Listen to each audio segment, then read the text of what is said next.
Hello friends, welcome back to my YouTube channel. आइए आज देखते हैं हम स्वतंत्रता का अधिकार। अभी तक हमने जो टॉपिक कंप्लीट किए हैं उसमें मूल अधिकार में पहला समता का अधिकार और अनुच्छेद 12 और 13 हमने कल देखे थे।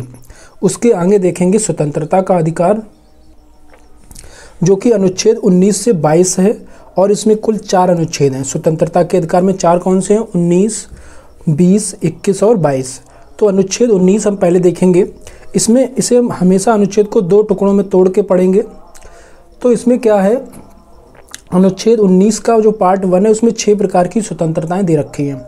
तो इसमें पहली जो स्वतंत्रता है वो है भाषण व अभिव्यक्ति की स्वतंत्रता, और इसमें जो दूसरी स्वतंत्रता है वो बैठक करने की स्वतंत्रता, वो भी बिना हथियारों और शांतिपूर्ण सम्मेलन बैठक करने की स्वतंत्रता। मतलब बैठक करने का मतलब ये नहीं है कि आप शोर शराबा करके या फिर हिंसात्मक पूर्वक करेंगे, ऐसा कुछ भी नहीं करना है। बिना हथियारों के और शांतिपूर्वक अगर आप सम्मेलन या फिर बैठकें करते हैं तो ये आपके लिए उचित है। फिर इसमें एक क्वेश्चन आता है कि हाँ, कि ऐसा करना है, हथियार वगैरह नहीं लेना है, लेकिन फिर सिख लोग कटार लेकर चलते हैं, ऐसा क्यों होता है? आप लोग कहेंगे कि सिख क्या उन्हें ये चीज़ का छूट है कि हथियार लेके चलें क्योंकि वो कटार लेकर चलते हैं? तो यह इस स्वतंत्रता का उल्लंघन नहीं है। इसमें सुप्रीम कोर्ट में अनुच्छेद 25 में ये लिखा है कि सभी को अपने धर्म के अनुसार आचरण करने की स्वतंत्रता है।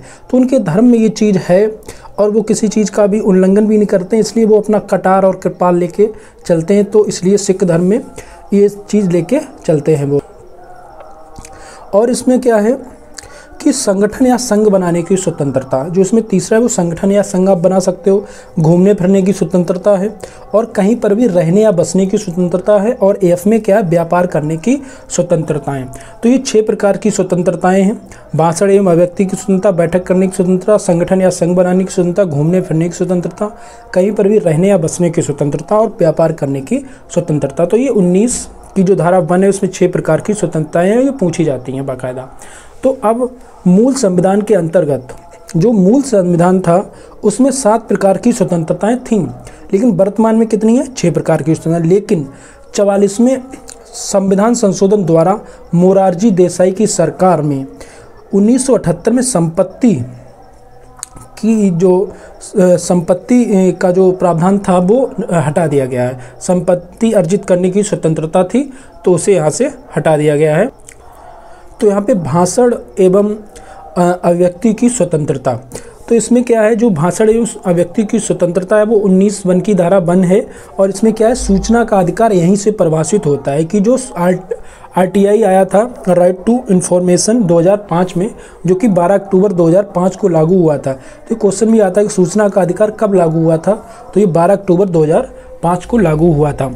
तो ये क्वेश्चन भी बनता है कि सूचना का अधिकार किस अनुच्छेद से प्रेरित है? तो अनुच्छेद 19 की धारा 1 से ये सूचना का अधिकार परिभाषित होता है। तो अब यहाँ पे एक सुप्रीम कोर्ट में याचिका दायर हुई थी जिसके अंतर्गत कहा गया था नवीन जिंदल बनाम भारत संघ। तो इसमें क्या था, नवीन जिंदल एक प्राइवेट व्यक्ति हैं, उन्होंने अपने फैक्ट्री पर राष्ट्रीय ध्वज तिरंगा लगा दिया था। तो उनके खिलाफ लोगों ने सुप्रीम कोर्ट में चैलेंज कर दिया कि मतलब ये तो एक प्राइवेट व्यक्ति हैं, उन्होंने राष्ट्रीय ध्वज तिरंगा कैसे लहरा दिया? तो ये जो इस पर जो वाद हुआ उसमें क्या कहा, सुप्रीम कोर्ट ने कहा है कि कोई भी व्यक्ति अपने घर, दुकान या फैक्ट्री पर राष्ट्रीय ध्वज या तिरंगा लगाता है तो अनुच्छेद 19 में जो अभिव्यक्ति की स्वतंत्रता है उसी के अंतर्गत आता है। मतलब कि उसमें हम तिरंगा झंडा लहराकर अपने राष्ट्र की जो अभिमान है उसका प्रति जो हमारा वो है, तो उसके लिए हम क्या करते हैं, अपनी अभिव्यक्ति व्यक्त करते हैं। तो इसलिए सुप्रीम कोर्ट ने कहा कि हाँ, वो लगा सकते हैं, इसमें कोई दिक्कत नहीं, बस उसकी जो नियम या कानून है उसी के अंतर्गत लगाया जा सकता है। तो यहाँ पे जो धारा 19 की जो पहली है उसमें क्या है, 6 प्रकार की स्वतंत्रताएं जो कि हमने अभी देखी। और जो अनुच्छेद 19 है उसकी धारा 2 है, उसमें क्या है, धारा 2 से लेके जो 6 तक है उसमें इसके अंतर्गत 19 की स्वतंत्रताओं पर रोक लगाई जा सकती है। तो 2 से लेके 6 तक जितनी भी धाराएं हैं, जो 19 की धारा 1 में उसमें जो 6 प्रकार की स्वतंत्रताएं हैं, और 19(2) से लेके 6 तक जितनी भी धाराएँ हैं, इनके आधार पर 19 की जो स्वतंत्रताएँ मिली हैं नागरिकों को, उन पे हम रोक लगा सकते हैं। तो वो कब रोक लगाई जा सकती हैं, तो ये चीज़ इसमें दे रखा है। तो अभी क्वेश्चन देखेंगे इसी के अंतर्गत जो बना था क्वेश्चन ये है कि अनुच्छेद 19 के संदर्भ में गलत कथन को चुनें। तो इसमें पहला कथन है कि इसके अंतर्गत सभी नागरिकों को 6 प्रकार की स्वतंत्रताएं दी गई हैं। हाँ, बिल्कुल दी गई हैं। दूसरा, मूल संविधान में 7 स्वतंत्रताएं थी। हाँ, थी। 44वें संविधान संशोधन द्वारा संपत्ति अर्जित करने की स्वतंत्रता को समाप्त कर दिया गया। हाँ, बिल्कुल किया गया, तो ये भी सही है। और चौथा है कि अनुच्छेद 19 के तहत प्राप्त स्वतंत्रताएं आत्यांतिक हैं। तो इसमें जब हम इन विकल्प को देखेंगे तो हमें ये लगेगा कि हाँ, इसमें तो पता ही नहीं चल रहा कौन सा सही है। तो आत्यांतिक का हमें अर्थ पता होना चाहिए। आत्यांतिक का जो अर्थ है उसका जिसके ऊपर कोई सीमा ना हो। तो अनुच्छेद 19 के तहत प्राप्त स्वतंत्रता आत्यांतिक मतलब उनके ऊपर कोई सीमाएं नहीं है, लेकिन सीमा है कि अनुच्छेद 2 से लेकर 6 तक के बीच हम उन पर रोक लगा सकते हैं। तो ये असीमित नहीं है, इन पर भी सीमा सीमित हैं, इन पे भी रोक लगाई जा सकती है। इसलिए इसका विकल्प चौथा सही होगा। अनुच्छेद 19 के तहत प्राप्त स्वतंत्रताएं आत्यांतिक हैं, मतलब उन पे कोई रोक नहीं लगाई जा सकती है। ये चीज़ वो कह रहा है, लेकिन हकीकत में इसमें हमें गलत कथन चुनना है, तो गलत तो यही होगा, और तो सारे कथन सही है। तो और क्या है, अनुच्छेद 19 में निरपेक्ष या एब्सोल्यूट आत्यांतिक नहीं है। अनुच्छेद 19 निरपेक्ष एब्सोल्यूट नहीं है, मतलब कि इसमें भी हम क्या कर सकते हैं, रोक लगा सकते हैं।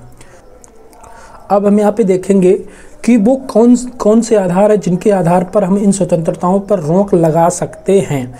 तो इस पर पहली जो रोक है वो कब लगाई जा सकती है, तो इसमें लिखा है कि देश की एकता, अखंडता, सुरक्षा को किसी प्रकार का खतरा पहुंचता है। अगर देश की एकता पे या अखंडता या उसकी सुरक्षा पर किसी प्रकार का खतरा पहुंचता है तो इन स्वतंत्रताओं पर रोक लगाई जा सकती है, पहला पॉइंट।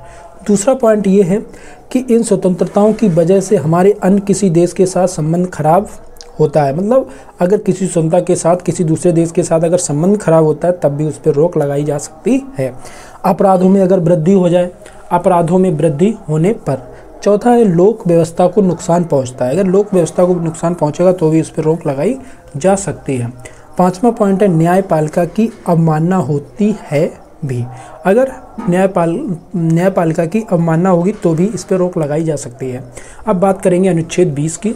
तो अनुच्छेद 20 में क्या है, अनुच्छेद 20 को हम टुकड़ों में पार्ट करेंगे। पहला जो पार्ट है उसमें क्या है, कोई भी व्यक्ति अगर कोई अपराध करता है तो उस पर उसी समय के कानून के तहत उसे सज़ा दी जाएगी।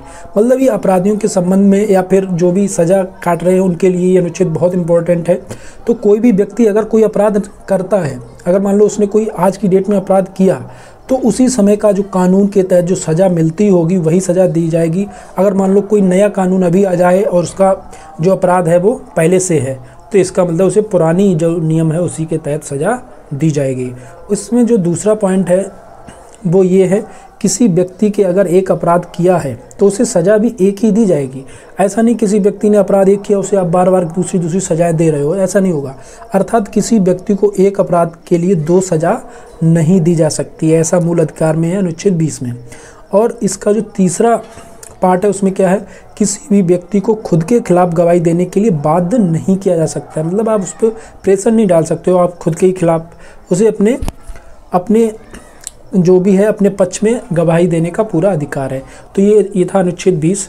उसके बाद देखेंगे हम अनुच्छेद 21। अनुच्छेद 21 में क्या है, सभी लोगों को दैहिक स्वतंत्रता देना, सभी लोगों को जीने का अधिकार देना। मतलब दैहिक स्वतंत्रता का मतलब है कि सभी लोगों को गरिमा के साथ जीने का अधिकार, गरिमा के साथ। और इसमें एक जो बाद आया था इसमें उस पर देखेंगे Maneka Gandhi versus union of India या भारत संघ। तो 1978 में मेनका गांधी का भारत सरकार ने पासपोर्ट जब्त कर लिया था। तो मेनका गांधी ने इसे सुप्रीम कोर्ट में चैलेंज कर दिया। तो सुप्रीम कोर्ट ने कहा कि अनुच्छेद 21 के अंतर्गत बताया, मतलब कि ये उनका क्या गरिमा के साथ जीने का अधिकार है, आप उनका पासपोर्ट कैसे जब्त कर सकते हो। तो इसी के एक और बाद आया था पुट्टा स्वामी बनाम भारत संघ। निजता के अधिकार को सुप्रीम कोर्ट ने अनुच्छेद 21 का हिस्सा माना जो कि आधार कार्ड से संबंधित था। मतलब कि आधार कार्ड से संबंध में जो निजता का अधिकार है उसके ऊपर जो सुप्रीम कोर्ट में बाद आया था पुट्टा स्वामी बनाम भारत संघ। तो इसमें क्या उसने जो सुप्रीम कोर्ट है उसने क्या बताया था कि ये अनुच्छेद 21 का हिस्सा है और ये निजता का अधिकार है। उसके बाद जो आता है MC मेहता बनाम यूनियन ऑफ इंडिया। मतलब कि MC मेहता और यूनियन ऑफ इंडिया में जब सुप्रीम कोर्ट में ये बात गया तो सुप्रीम कोर्ट ने कहा कि शुद्ध पर्यावरण मिलना चाहिए और शुद्ध पर्यावरण मिलना अनुच्छेद 21 का भाग है। मतलब कि अनुच्छेद 21 बहुत व्यापक अनुच्छेद है। इसमें क्या है, जीने का अधिकार, निजता का अधिकार और पर्यावरण सभी को कैसा मिलना है, शुद्ध पर्यावरण मिलना चाहिए, ऐसा भी है सुप्रीम कोर्ट का अनुच्छेद जो 21 है उसमें। अच्छा, एक बात तो है कि जीने का अधिकार तो है, क्या मरने का अधिकार भी है? अनुच्छेद 21 के तहत प्रत्येक व्यक्ति को जीने का अधिकार तो देता है परंतु मरने का अधिकार नहीं देता है। अनुच्छेद 21 जो है वो मरने का अधिकार नहीं देता है। और जो मतलब अगर इसमें इस तरह का कोई भी प्रश्न बनता भी है, अगर कोई व्यक्ति मरने का प्रयास करता है तो यह राज्य के विरोध में अपराध है। तो ये क्या है, एक प्रकार का अपराध है स्वयं के विरोध में, तो उसके ऊपर आत्महत्या का मुकदमा दर्ज करवाया जाता है और राज्य की ओर से। मतलब कि अगर कोई व्यक्ति आत्महत्या करना क्या एक अपराध है, तो इसके ऊपर एक केस आया था अरोड़ा शाहनबाग बनाम भारत संघ। अरोड़ा शाहनबाग बनाम भारत संघ के बीच में क्या आया था, अरोड़ा शाहनबाग एक महिला नर्स थी और उनके साथी कर्मचारी ने उनके साथ बलात्कार किया और उसकी वजह से वह कोमा में चली गई। उनकी वकील पिंकी विरानी ने कहा कि सुप्रीम कोर्ट में कहा कि वह 35 साल से कोमा में, मतलब 35 साल से कोई आदमी कोमा में है और वह सही ढंग से जी नहीं पाई तो उन्हें मरने का अधिकार दे दिया जाए, जिससे वह सही ढंग से मर सके। मतलब जी तो नहीं सकी लेकिन सही ढंग से मर तो सके। तो इसके ऊपर सुप्रीम कोर्ट ने क्या कहा, इसे देखते हैं। तो सुप्रीम कोर्ट ने कहा कि हमारा संविधान व्यक्ति को जीने का अधिकार देता है परंतु मरने का अधिकार नहीं देता है। लेकिन सुप्रीम कोर्ट ने पहली बार यह स्वीकार किया कि किसी व्यक्ति को मरने का अधिकार दिया जा सकता है, लेकिन जब व्यक्ति को कोई असाध्य बीमारी हो गई हो, मतलब कि ऐसी बीमारी जिसका कोई इलाज ना हो। मतलब ऐसी स्थिति में अगर 4 डॉक्टर, लेकिन फिर भी क्या चाहिए, ऐसी स्थिति में अगर 4 डॉक्टरों का मेडिकल बोर्ड ये लिख कर दे दे कि इनके जीने की कोई संभावना नहीं है, तब ऐसी स्थिति में उसे मरने का अधिकार दिया जा सकता है। तो ये बहुत ही ज़्यादा विरल परिस्थिति में ऐसा किया जा सकता है। वैसे संविधान में जो अनुच्छेद 21 है उसके तहत जीने का अधिकार है, गर्मा के साथ जीने का अधिकार है, लेकिन मरने का अधिकार नहीं है। उसके बाद इसी में एक वो आता है कि क्या नींद का अधिकार है, सोने का अधिकार। तो नींद का अधिकार भी है। सुप्रीम कोर्ट ने कहा प्रत्येक व्यक्ति को गहरी नींद लेने का अधिकार है और यह अनुच्छेद 21 के अंतर्गत आता है। मतलब हर कोई व्यक्ति को सोने का, नींद लेने का और गहरी नींद लेने का अधिकार है। उसके बाद अनुच्छेद 22 में देखेंगे, इसमें क्या है, जो व्यक्ति गिरफ्तार हो रहा है उसके कौन कौन से अधिकार हैं, इस बात का उल्लेख करता है कौन, अनुच्छेद 22। तो इसमें क्या क्या है उसे हम देखेंगे। पहले तो इसकी 3 बातें हैं उसे हम देखेंगे। तो इसमें क्या है, ये उन लोगों पर लागू नहीं होगी जो ऊपर है, मतलब कि ये चीज़ें। तो इसमें क्या है, पहली बात ये है कि इस बात का उल्लेख है प्रत्येक व्यक्ति जो गिरफ्तार हो रहा है उसके लिए ये कौन कौन से अधिकार हैं, ये अनुच्छेद 22 में है। तो इसमें पहला क्या है, गिरफ्तार होने के कारणों को जानना। अगर पुलिस किसी को गिरफ्तार करती है तो उससे गिरफ्तार क्यों किया जा रहा है उसके कारण बताने चाहिए। अपने बचाव में वकील से सहायता लेने का अधिकार है, मतलब वकील कर सकते हो आप। तीसरा क्या, हर व्यक्ति को जो भी व्यक्ति गिरफ्तार हो रहा है उसे 24 घंटे के भीतर मजिस्ट्रेट के समक्ष उपस्थित होने का अधिकार। तो ये 3 प्रकार के अधिकार हैं अनुच्छेद 22 में। इसके 2 पार्ट है। इसमें पहले में क्या है, गिरफ्तार होने के कारण के जानना, उसके बाद अपने बचाव में वकील से सहायता लेने का अधिकार, और हर व्यक्ति को जो भी गिरफ्तार हो रहा है उसे 24 घंटे के भीतर मजिस्ट्रेट के समक्ष उपस्थित होने का अधिकार। तो इसमें क्या है, ये बातें उन लोगों पर लागू नहीं होंगी जो ऊपर हैं। किन लोगों पर ये बातें लागू नहीं होंगी, वो कौन कौन सी हैं, जिन्हें निरोधक कानून में गिरफ्तार किया गया हो। मतलब ये सारे अधिकार तो हैं लेकिन किन पर लागू नहीं होंगे, ये बात लिखी है अनुच्छेद 22 की धारा 2 में। तो उसमें क्या है कि किसी दुश्मन देश से नागरिक हो, अगर जिन्हें गिरफ्तार किया गया है या तो निरोधक कानून में गिरफ्तार किया गया है या किसी दुश्मन देश के नागरिक हों, या फिर किसी व्यक्ति को निरोधक कानून में आप गिरफ्तार कर रहे हैं, किसी दुश्मन देश का नागरिक हो।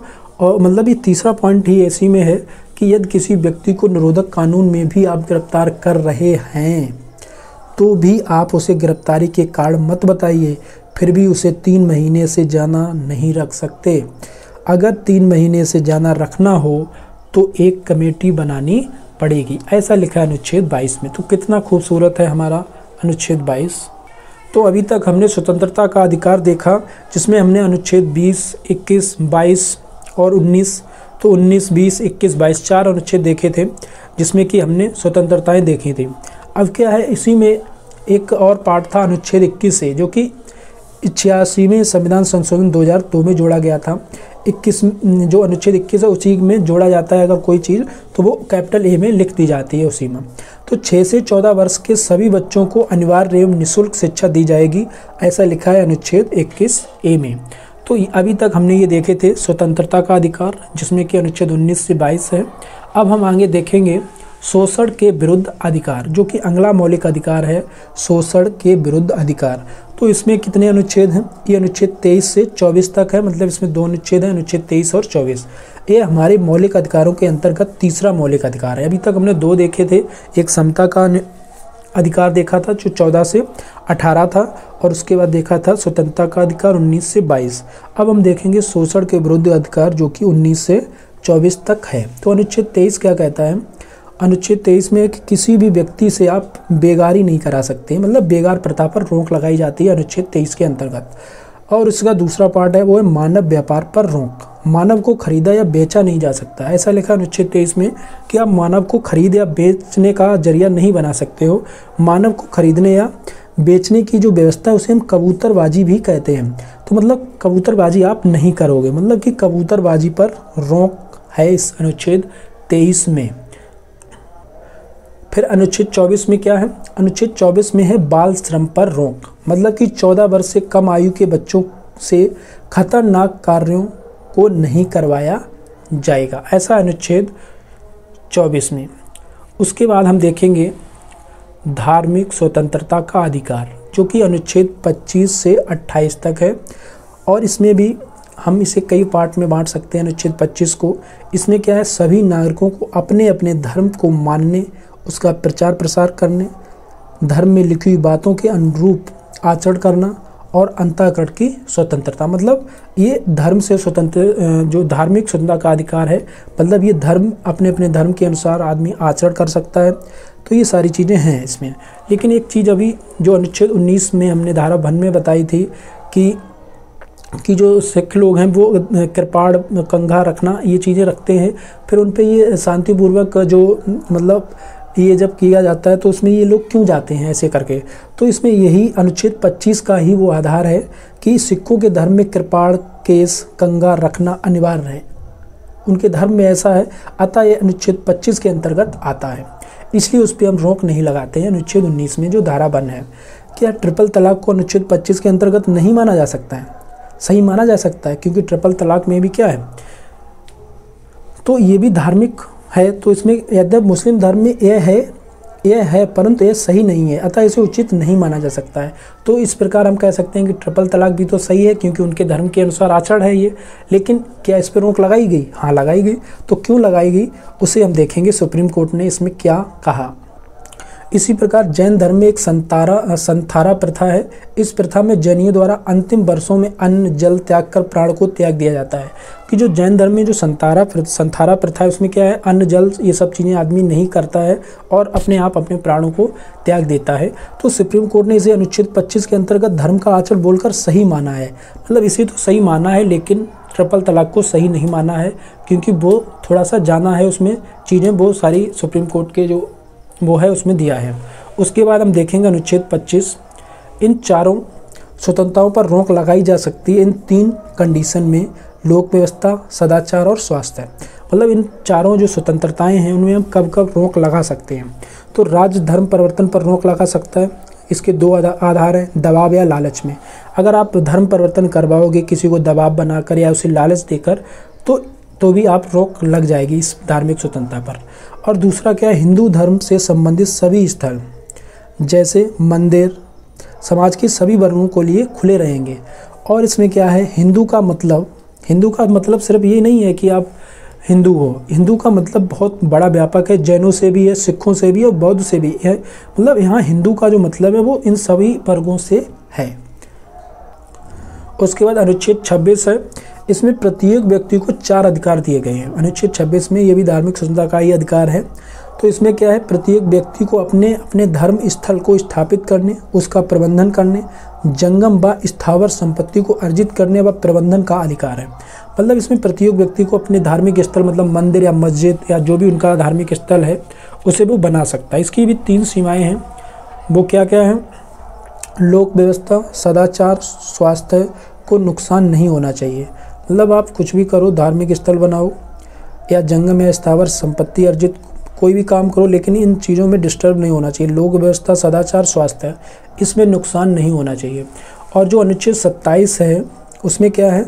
इसमें अनुच्छेद 27 में लिखा है कि धर्म के नाम पर किसी एक धर्म को बढ़ावा देने के लिए सरकार किसी भी धर्म का कोई कर देने के लिए किसी व्यक्ति को बाध्य नहीं कर सकती है। मतलब कि आप अगर हिंदू धर्म को बढ़ावा देना चाहते हो तो उस पर कोई टैक्सेस लगाओ, या मुस्लिम धर्म का कोई ऐसा है कि जो टैक्सेस लगाता है तो उस पर भी अनुच्छेद 27 के तहत आप रोक लगा सकते हो। अनुच्छेद 28, किसी भी प्रकार की सरकारी या गैर सरकारी में धार्मिक शिक्षा नहीं दी जाएगी। मतलब कोई सरकारी या गैर सरकारी अगर संस्थान है तो इसमें धार्मिक शिक्षा नहीं दी जाएगी।